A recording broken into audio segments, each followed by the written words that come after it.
12 ربیع الاول بھی ہے اور جمعۃ المبارک بھی ہے۔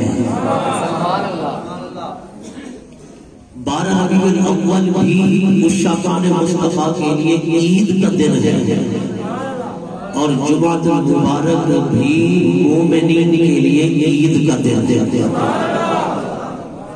گویا آج ہم الحمدللہ ثم الحمدللہ عاشقان مصطفیٰ صلی اللہ علیہ وسلم 2 عیدیں منا رہے ہیں۔ کتنی عیدیں؟ 2 عیدیں۔ یہ بھی عید 12 ربیع الاول حضور کا یوم میلاد، آقا علیہ السلام کی جس دن ولادت ہوئی، یہ بھی امت کے لیے عید کا دن ہے اور جمعۃ المبارک بھی عید کا دن ہے۔ آقا علیہ السلام نے فرمایا الجمعۃ عید للمؤمنین، سرکار کی سچی حدیث پاک، حضور فرماتے ہیں جمعہ کا دن اہل ایمان کے لیے عید کا دن ہے۔ اب ایمان سے فیصلہ آپ کرنا مولوی کی بولی سمجھے یا نبی کے فرمان کی بات وہ کہتا ہے جو ہی عیدیں ہیں تیسری عید کہاں سے آئی؟ میں نے کہا ویسے آئی جیسے نبی پاک نے جمعہ کو عید کا دن فرما کے فرمایا عید للمؤمنین، یہ جمعہ کا دن عید کا دن ہے۔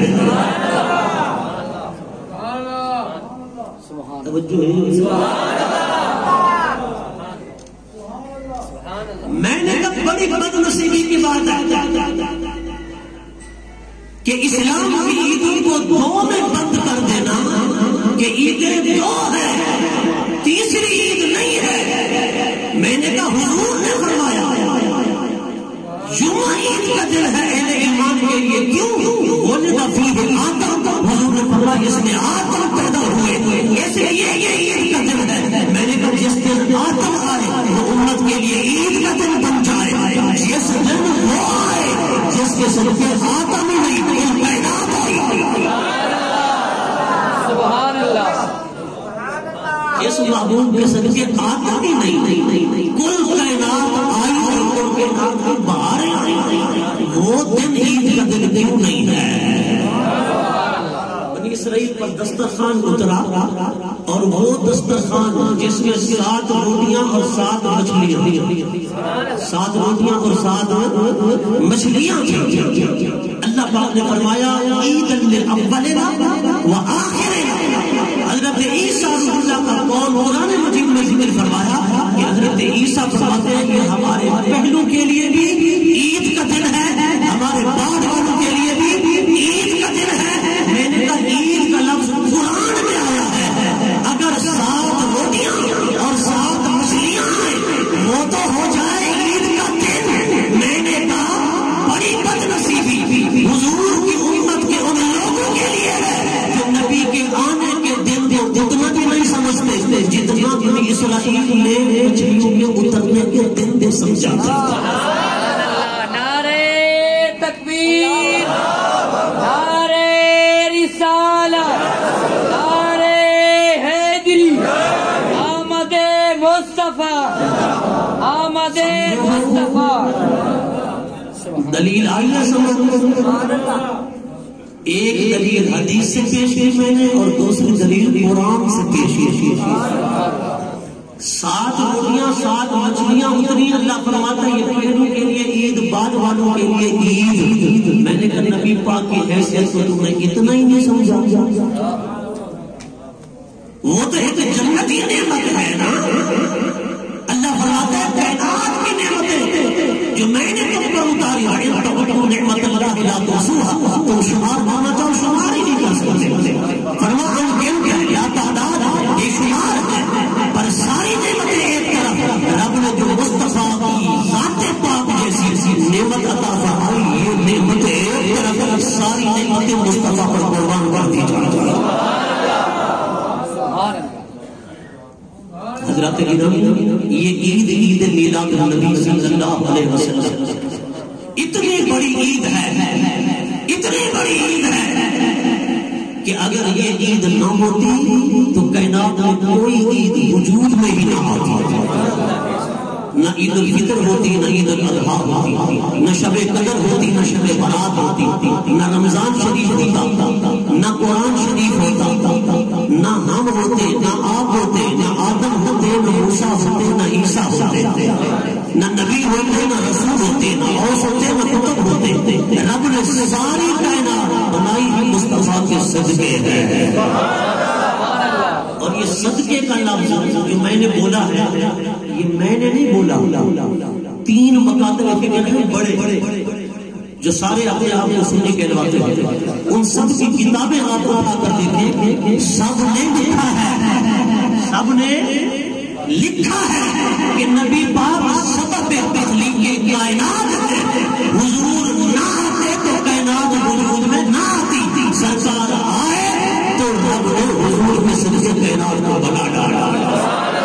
اس لیے فرماتے ہیں زمین و زمان تمہارے لیے، مکین و مکان تمہارے لیے، چنی و چنا تمہارے لیے، دہن میں زبان تمہارے لیے، بدن میں ہے جان تمہارے لیے، آقا ہم آئے یہاں تمہارے لیے، اٹھے بھی وہاں تمہارے لیے۔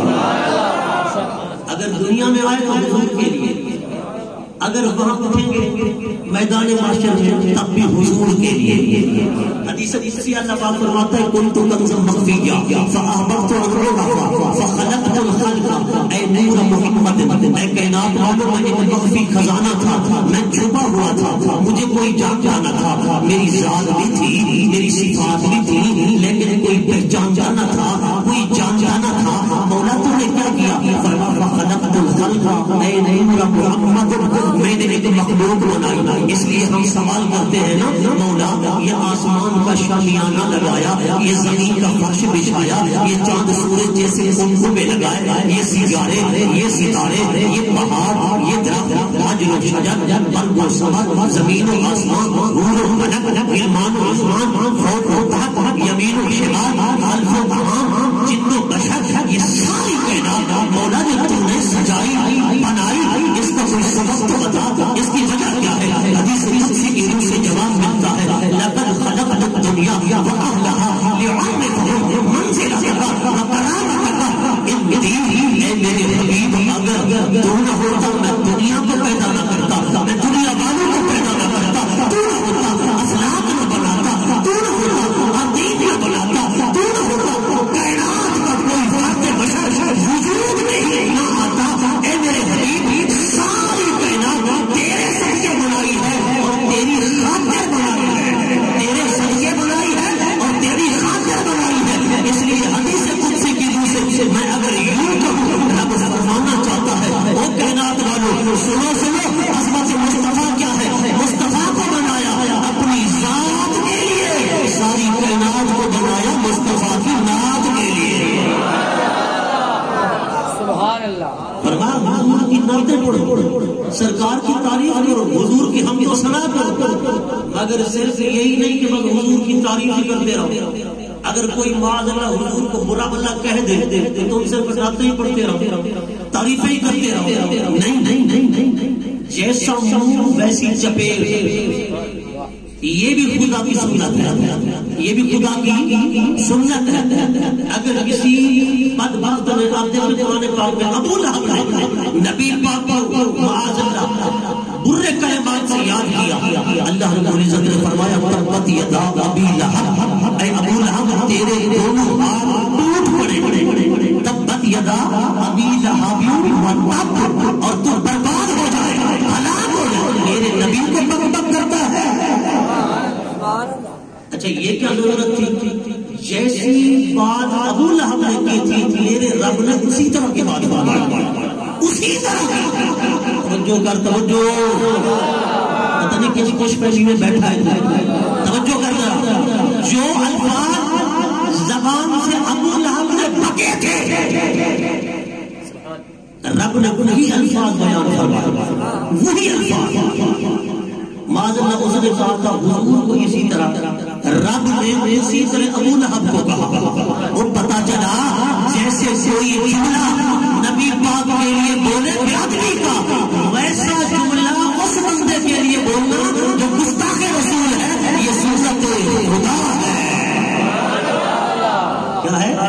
سنت خدا ہے. ایک پلید نے کہا آپ مجنون ہیں. آپ کیا ہیں؟ مجنون ہیں. اللہ نے کئی گالیاں اس کو دی, کئی گالیاں, اور ایک گالی یہ دی اتلم بعد ذالک زنین, او ولد الزنا, اور نطفہ حرام, اور حرام کی اولاد. میرے نبی کو بک بک کرتا ہے, میرے نبی کو کہتا ہے مجنون, دیوانے ہے. اتلم بعد ذالک زنین, اور حرام کا پوترا, اور ولد الزنا, اور زانیہ کا بچہ.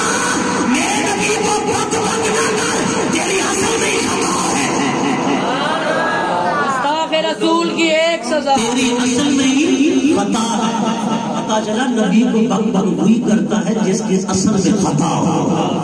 جس کی اصل میں, جانتے ہو نا اصل کو, جس کی اصل میں خطا ہو وہی نبی کو بک بک کرتا ہے, وہی نبی پاک کو ڈھونکتا ہے.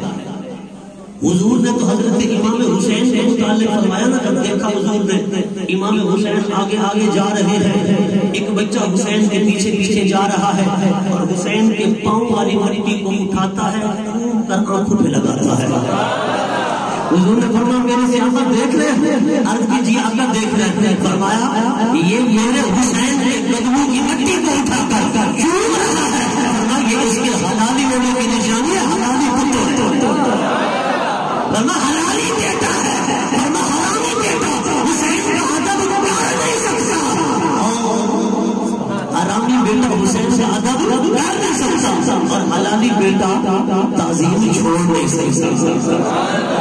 پتا چلا بے ادبی کرنا, توہین کرنا حرامیوں کا کام ہے. اللہ فرماتے ہیں ان الذین یؤذون اللہ ورسولہ, ٹھیک ہے جی, وہ لوگ جو اللہ رسول کو اذیت پہنچاتے ہیں, لعنہم اللہ فی الدنیا والآخرہ, دنیا میں رب کی لعنت ہے, آخرت میں رب کی لعنت ہے. فرمایا رب کی پھٹکار کے مستحق ہے. بحرین کے بچے مسلمان تھے, کھیل کود کر رہے تھے, گلی ڈنڈا کھیل رہے تھے. وہ انہوں نے دیکھا نا کہ ان کی مطلب ہے کہ ہاکی کھیل رہے تھے یا گیند کھیل رہے تھے, گیند جا پڑی کسی پادری کے آستانے پر, اس کو شاید لگ بھی گئی. تو جب یہ بچے بچانے کے لیے گئے نا, تو وہ نازیبا کلمے بولنے لگا. کیا کرنے لگا؟ نازیبا کلمے بولنے لگا حضور کی شان میں. تو ان بچوں کے ہاتھ میں جو لاٹھیاں تھیں نا, لکڑیاں, بس برس پڑے, بل پڑے اس پادری پر, مارتے رہے. تب تک نہیں چھوڑا جب تک پادری کو جہنم رسید نہیں کر دیا. پادری کو موت کے گھاٹ اتار دیا. فاروق اعظم کا زمانہ ہے, پادری کے ورثہ حضرت فاروق اعظم کے پاس آئے, بچوں نے اسی طرح کر دیا. صحابہ کہتے ہیں کہ حضرت عمر مال غنیمت میں آنے پر بھی اتنا خوش نہ ہوتے تھے جتنا اس دن ہم نے آپ کو خوش دیکھا ہے. بڑے خوش ہوئے حضرت عمر, بچوں کو شاباش دی. یہ قتل ماورائے عدالت تھا, عدالت نے تو حکم نہیں دیا تھا نا. پادری نے نازیبا کلمے بولے, نبی کی شان میں گستاخی کی, بچوں نے اسے موت کے گھاٹ اتار دیا. ماورائے عدالت قتل تھا. حضرت عمر نے کوئی ایکشن نہیں لیا. پتا چلا ہر کسی کے لیے عدالت کا دروازہ کھٹکانا پڑتا ہے. جب مصطفیٰ کی عزت و تعظیم کی بات آئے, حرمت کی بات آئے, حضور کی نماز کی بات آئے, پھر عدالتوں کے دروازے کھٹکا کر فیصلے نہیں کرائے جاتے, پھر اپنے ضمیر سے پوچھ کر فیصلے نہ دیے جاتے ہیں. نعرہ تکبیر, نعرہ رسالت, نعرہ حیدری, تاجدار ختم نبوت. جب حضور کے بے ادب کی بات آئے نا, عدالتوں کے دروازے کھٹکانے نہیں پڑتے, پھر کیا کرنا پڑتا ہے؟ پھر اپنے ضمیر سے فیصلہ کر دینا پڑتا ہے. اس میں مہلت یا تاخیر نہیں کرنی چاہیے. حضرت صدیق اکبر کے باپ ابو قحافہ نے حضور کی شان میں نازیبا کلمے بولے, جب تک کلمہ نہیں پڑھا, حضرت صدیق اکبر نے تھپڑ رسید کر دیا. حضور کی بارگاہ میں فیصلہ آیا, سرکار نے فرمایا ابو بکر باپ کو تھپڑ مار دیا. عرض کی جی آقا برداشت نہیں ہوا, میرے ہاتھ میں تلوار نہ تھی, تلوار ہوتی تو سر قلم کر دیتا.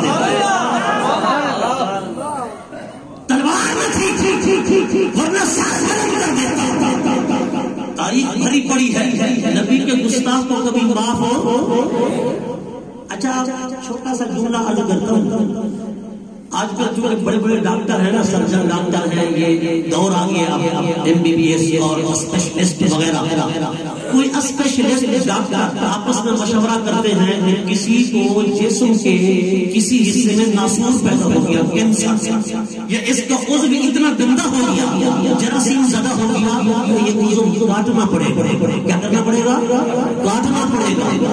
تو پھر اس کے عضو کو کاٹ دیا جاتا ہے. آپ نے بہت سارے واقعات سنے ہوں گے, کسی کی ٹانگ کاٹ گئی, کسی کی انگلی کاٹ دی گئی, کسی کے ہاتھ کی انگلی, کسی کے پاؤں کی انگلی وغیرہ وغیرہ. یہ سنتے ہیں نا, ورنہ یہ جراثیم پورے کینسر پوری باڈی میں پھیل جائے گا, پوری باڈی کو خراب کر دے گا, جم جم میں بندے کی موت واقع ہو جائے گی. یہ ڈاکٹر کہتے ہیں. میں نے کہا ساری کائنات کے ڈاکٹر مصطفیٰ کی اور خدا کی حکمت پر قربان کر دیے جائیں. میں نے کہا یہ تو خدا اور مصطفیٰ کا فیصلہ ہے کہ گستاخ رسول, شاتم رسول, موذی رسول یہ معاشرے کا کینسر ہے. جب جب کسی میں پیدا ہو جائے اسے فوراً کاٹ دو. بلّہ بولو, بلّہ بلّہ. جب یہ کینسر پیدا ہو جائے فوراً کاٹ دو, ورنہ معاشرے کو خراب کرے گا. میں نے کہا اپنا دور دور ڈاکٹر کی بات منی بتی ہو, حقیقت مطلب کی بات کوئی خبر نہیں. الحق لا یخلو عن الحکمہ.